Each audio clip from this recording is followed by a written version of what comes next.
Hi, welcome back to my channel. In this video, I will be talking about the transport across cell membrane in a easy way so that it is clear to all of us and we can solve MCQs based on that. So first of all, you should know that the transport across cell membrane is divided into two categories based on ATP required or not. So if it is not required, then it is called as passive transport, and if it is required, it is called as active transport.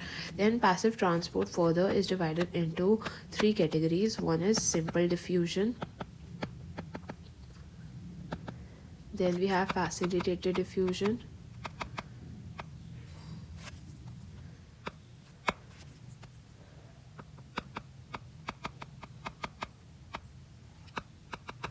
and then we have osmosis. All right, now here you need to know certain points for passive transport. First of all, you have to know that it occurs in the direction of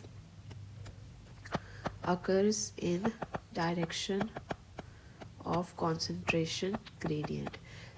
All right, so it is basically a downhill transport. All right,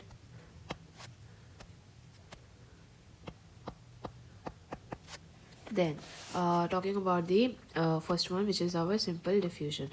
Now in simple diffusion, first of all, you have to know that see, no carrier protein. All right, but in facilitated you need a carrier protein. All right, then it basically follows the fixed law of diffusion. Now fixed law of diffusion is nothing but in this it basically gives us the rate of diffusion. Rate of diffusion is equal to minus d into a upon the concentration gradient. All right, now here you should know that d is coefficient, diffusion coefficient, is area of the membrane, and negative sign indicates the direction of the diffusion. All right, now in this you can take the example of oxygen and carbon dioxide diffusion across capillary membrane. Now here we have one more thing which you should know about. So it is called as the non-ionic diffusion. Non-diffusion.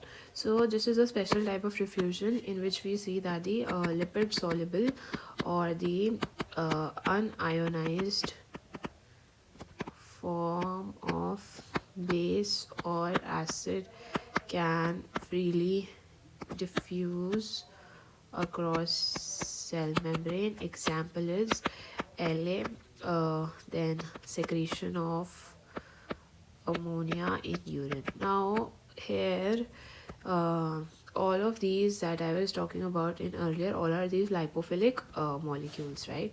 So now coming on to facilitated diffusion, here I told you that we need a carrier, right? So I'll just write it, we need a carrier, and it is the diffusion of the water soluble molecules. Okay, then in this you have to know that the substance will have a ionic charge, and example you can remember is GLUT transporters. All right, so then coming on to osmosis. Osmosis specifically is for the movement of water across semi permeable membrane from high concentration to low concentration. Okay, now let's talk about the active transport. Now here you know that energy is needed. All right, then you should also know that this is a uphill transport. So basically you are going from low to high concentration.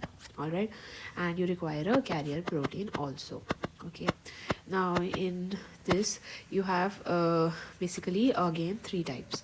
All right, so you have a primary active transport and you have a secondary active transport. Now difference between primary and active transport, secondary is, see, in this direct use of ATP is done. Here the coupling of molecule with another molecule is done. All right, now this example is symport. So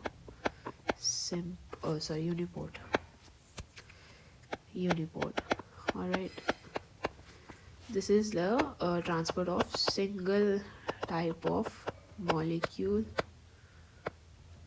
across cell membrane. Okay, whereas in secondary active we have again two types, which is symport and we have antiport. So in this, the carrier and the molecule to be moved will go in same direction. Example is sodium glucose transport. So you should know it is called as the SGLT co-transporter. Now then in antiport, first here you remember one more example, which is transport of sodium and amino acids in kidneys and intestine. Then in antiport you can remember sodium hydrogen antiport in renal cells. This is, you have to remember the examples because the examples are only usually asked, and sodium calcium antiport. Now in this, the both the substances, they move in different direction. Okay, now just for the sake of you can just comment the drug, see, you can comment the anti-diabetic drugs that inhibit SGLT2 inhibitor co-transporter, and you also tell me the most common adverse effect of SGLT2 inhibitors. All right, so yeah, so this is the transport across cell membrane. I hope I made it easier for you to understand. If you like the video, do subscribe to my channel. Thanks for watching.